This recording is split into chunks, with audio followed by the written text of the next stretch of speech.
그 누가복음서 19장 11절부터 먼저 보시면은요. 그들이 이 말씀을 듣고 있을 때 비유를 더하여 말씀하시니, 비유를 더하여 말씀하셨다는 것은 비유로 말씀하셨다, 그런 뜻입니다. 그리고 그 비유는 역사적 사실을 비유로 사용한 것입니다. 이 역사적 사실이라는 것은 요세푸스라는 사람이 지은 유대 전쟁사에도 기록되어 있는데요. 헤롯 대왕이 죽자 그 아들 아켈라우스라는 사람이 있었는데 왕위를 받아가지고 오려고 긴 여행을 떠났습니다. 당시 이스라엘은 로마 제국의 식민지 국가였기 때문에 왕위에 오르려고 하면 로마에 가서 승인을 받고 허락을 받아야만 했습니다. 반면에 이제 유대 백성들은 50명의 대표단을 로마에 파송해 가지고 아켈라우스가 우리의 왕이 되는 것을 원하지 않는다, 그렇게 그 뜻을 전했습니다. 왜냐하면 헤롯 가문은 순수한 유대인이 아니었기 때문에 순수한 유대인이 아닌 사람들이 유대인의 백성이 왕이 된다는 것을 원하지 않았다, 그런 이야기입니다. 나중에 이제 그가 귀국해서 이제 피비린내 나는 이제 그 보복을 하는 그런 역사 기록도 있는데요. 그래서 이제 이 비유는 우리가 쉽게 해석한다고 한다면, 비유에서 이제 왕권을 받아가지고 돌아오는 귀인이 바로 왕이신 그리스도 예수다라는 것이고, 또 왕권을 얻기 위해서 먼 나라로 떠나셨다, 이 말씀은 그리스도가 부활 승천하신 사건을 의미하는 것이고, 또 귀인을 미워해서 그가 왕이 되는 것을 반대한 그 유대 백성들, 그것은 바로 유다 백성들을 말하는 것이고, 또 귀인이 자신의 일을 맡긴 그 종은 누군가 하면 바로 그리스도인들이다. 또 귀인이 나중에 돌아와서 이제 계산을 하는데 그것은 예수님께서 나중에 재림하셔서 마지막 심판을 행하신다, 이런 뜻으로 그 비유를 해석을 하고 있습니다. 그러나 중요한 것은 이 비유 전체가 전하고자 하는 교훈은 무엇인가 하는 것입니다. 그것은 이제 그 비유의 말씀을 잘 이해하려고 하면 그 말씀이 나온 배경과 상황을 우리가 보아야만 하는데요. 1절 말씀, 11절 말씀 다시 보시면은요. 그들이 이 말씀을 듣고 있을 때 비유를 더하여 말씀하시니, 이는 자기가 예루살렘에 가까이 오셨고 그들은 하나님의 나라가 당장에 나타날 줄로 생각함이더라.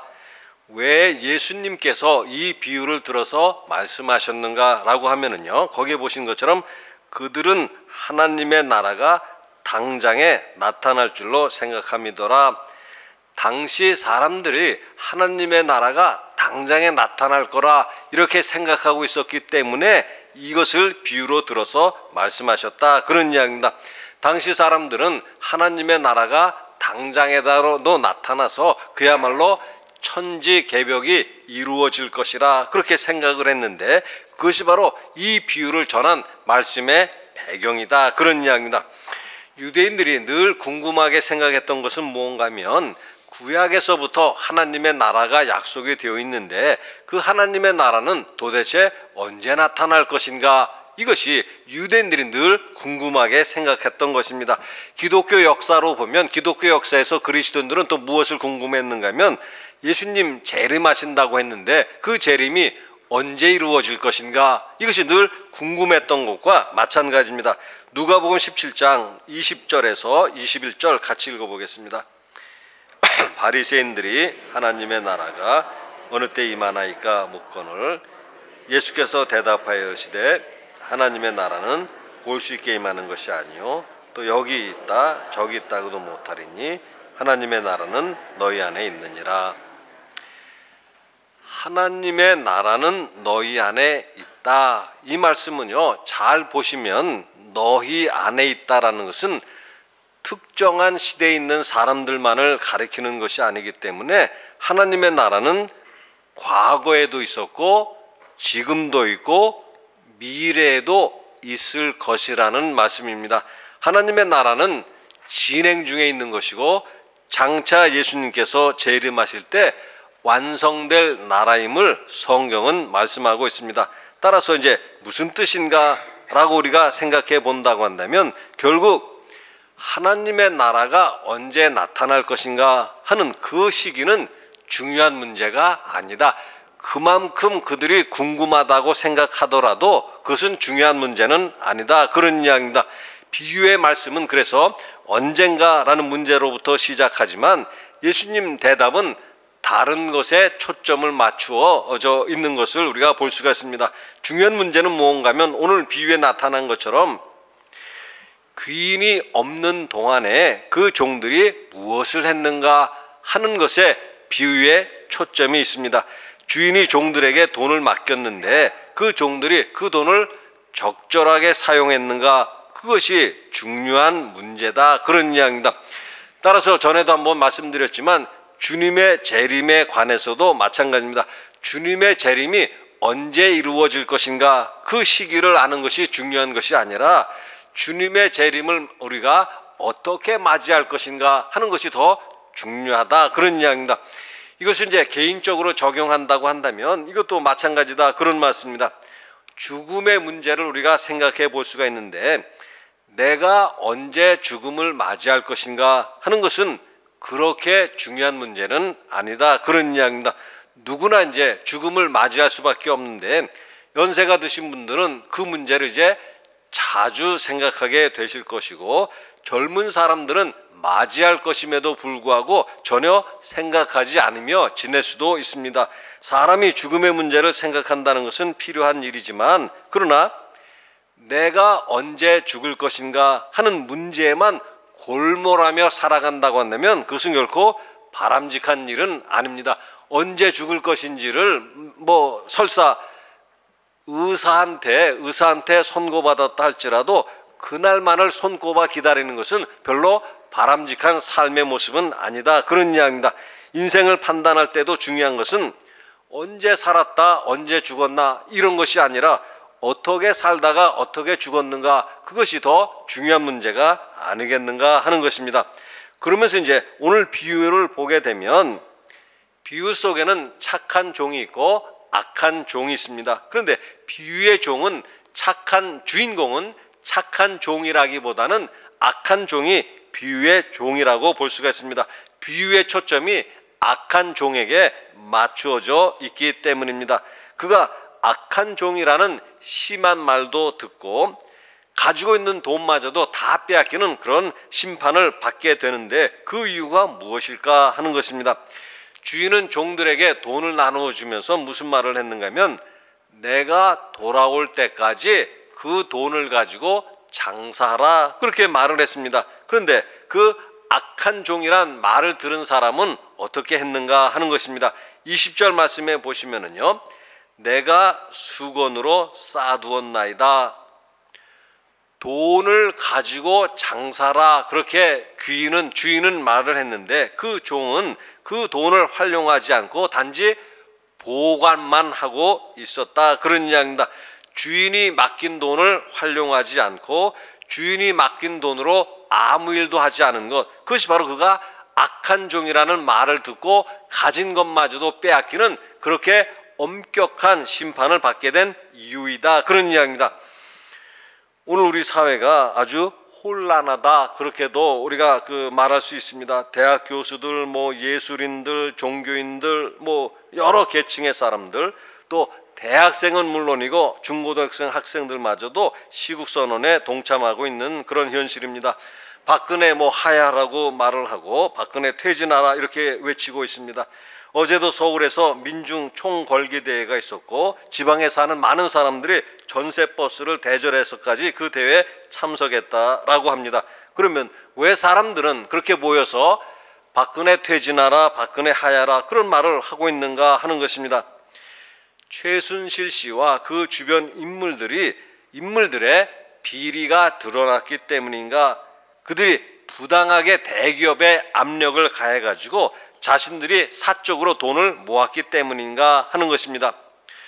저는 개인적인 판단이지만 그것보다 더 중요한 이유가 있다라고 합니다. 최순실 씨가 국정을 농단했다, 그런 말을 많이 하는데 그 말의 의미가 무엇일까라는 것인데, 다른 면에서 그 말을 해석해 본다고 한다면 결국 대통령 자신이 자신의 직무를 포기했다는 것을 뜻하는 말입니다. 스스로 대통령이기를 포기하고 대통령에게 주어진 직무를 하지 않은 것이고, 그것이 바로 국민들을 분노하게 만드는 이유라, 그런 이야기입니다. 누가 주인이고 누가 종일까?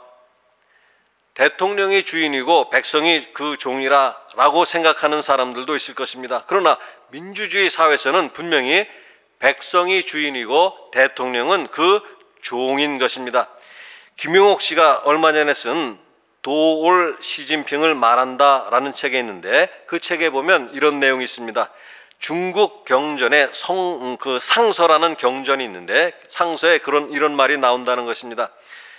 백성은 가까이 할 수는 있으나 아래에 둘 수는 없다. 백성만이 오직 나라의 근본이니 근본이 견고해야만 나라가 튼튼하다.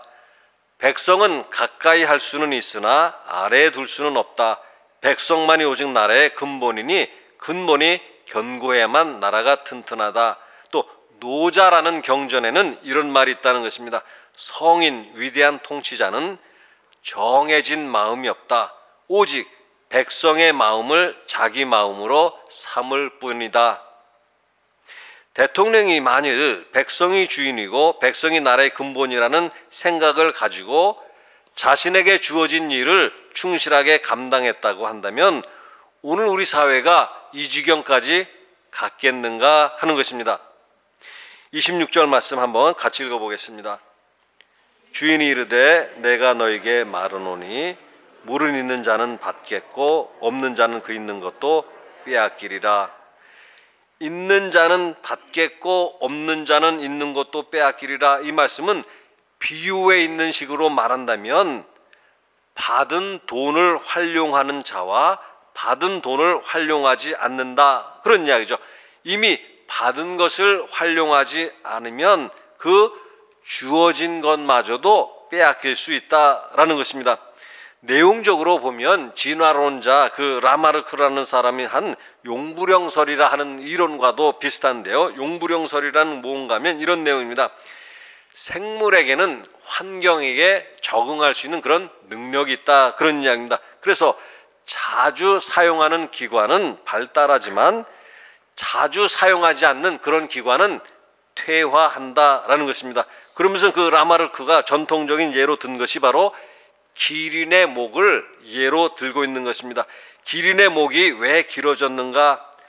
높은 가지에 있는 잎을 먹기 위해서 목을 늘리고 그것을 되풀이하다 보니까 결국 기린의 목이 길어졌다, 그 학설입니다. 그런데 그것은 사람들에게도 일반적으로 적용될 수 있는 이론이라고 생각합니다. 운동선수들이 훈련을 반복하는 이유가 무엇이겠는가?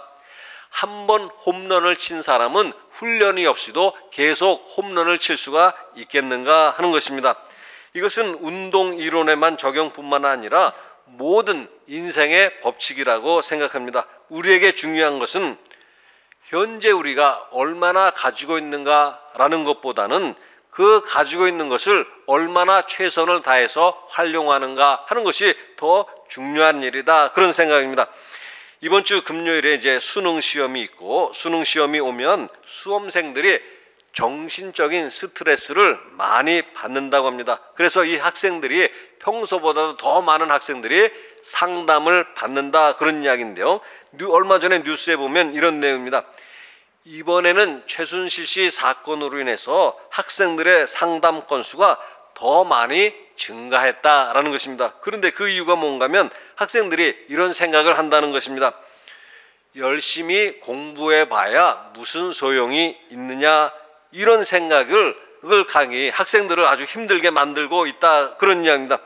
저는 이것이 단지 수험생들에게만이 아니라 한국에서 1%를 제외한 온 국민들이 바로 이런 일로 인해서 상실감을 크게 느끼고 있다라고 생각합니다. 그러나 오늘 말씀, 예수님께서 비유를 주신 이 말씀은 착한 종의 충성이 결코 헛되지 않다라는 말씀을 하고 있다는 사실을 기억해야 된다, 그런 이야기입니다. 착한 종이 노력하고 수고한 곳에는 반드시 보상이 따른다는 말씀을 우리 그리스도인들은 기억해야 된다, 그런 이야기입니다. 고린도전서 15장 58절에는요. 그러므로 내 사랑하는 형제들아 견실하며 흔들리지 말고 항상 주의 일에 더욱 힘쓰는 자들이 되라. 이는 너희 수고가 주 안에서 헛되지 않은 줄 알미라. 주님의 일에 더욱 힘쓰라. 왜 그런가 하면 주님을 위해서 수고하는 것이 결코 헛되지 않은 것을 알기 때문이다. 그러나 그것은 주님의 일만이 아니라 세상 일도 마찬가지라고 생각합니다. 왜냐하면 주님은 교회 안에만 계신 분이 아니라 교회 밖에도 계신 것이고, 주님의 능력은 교회 안에만 미치는 것이 아니라 세상에도 미치는 것이기 때문에 세상 일도 마찬가지로 더욱 힘쓴다면 결코 헛되지 않을 것이다, 그런 말씀입니다. 그래서 지난 주일에 설교 말미에 여러분에게 인용한 말씀이 있는데 갈라디아서 6장 7절에서 9절입니다. 같이 읽어보겠습니다. 스스로 속이지 말라. 하나님은 업신여김을 받지 아니하시나니 사람이 무엇으로 심든지 그대로 거두리라. 자기의 육체를 위하여 심는 자는 육체로부터 썩어질 것을 거두고 성령을 위하여 심는 자는 성령으로부터 영생을 거두리라. 우리가 선을 행하되 낙심하지 말지니 포기하지 아니하면 때가 이름에 거두리라. 하나님의 나라는 물론이고 세상 나라도 마찬가지입니다. 악한 자들의 뜻대로 되는 것이 결코 아닙니다. 누구나 심은 대로 거두기 마련입니다. 그러므로 우리는 이런 세상에서 일어나는 일로 우리의 마음을 빼앗겨서는 안 됩니다. 세상에서 일어나는 일로 인해서 우리의 신앙도 흔들려서는 안 됩니다. 우리의 모든 수고가 결코 헛되지 않음을 알고 우리에게 주어진 일, 자신에게 주어진 직분에 최선을 다하는 착한 종이 되어야 합니다. 그것이 바로 대통령의 일이면 대통령의 일이든지, 또 회사 경영자의 일이면 경영자의 일이든지, 노동자이면 노동자의 일이든지, 주부면 주부의 일이든지, 학생이면 공부하는 일이든지, 모든 주어진 일, 모든 주어진 직분에 최선을 다한다면 하나님께서 착한 종으로 평가하실 것이고 그에 합당한 열매를 주실 것임을 오늘 말씀 우리에게 가르쳐 주시고 있습니다. 같이 기도하시겠습니다.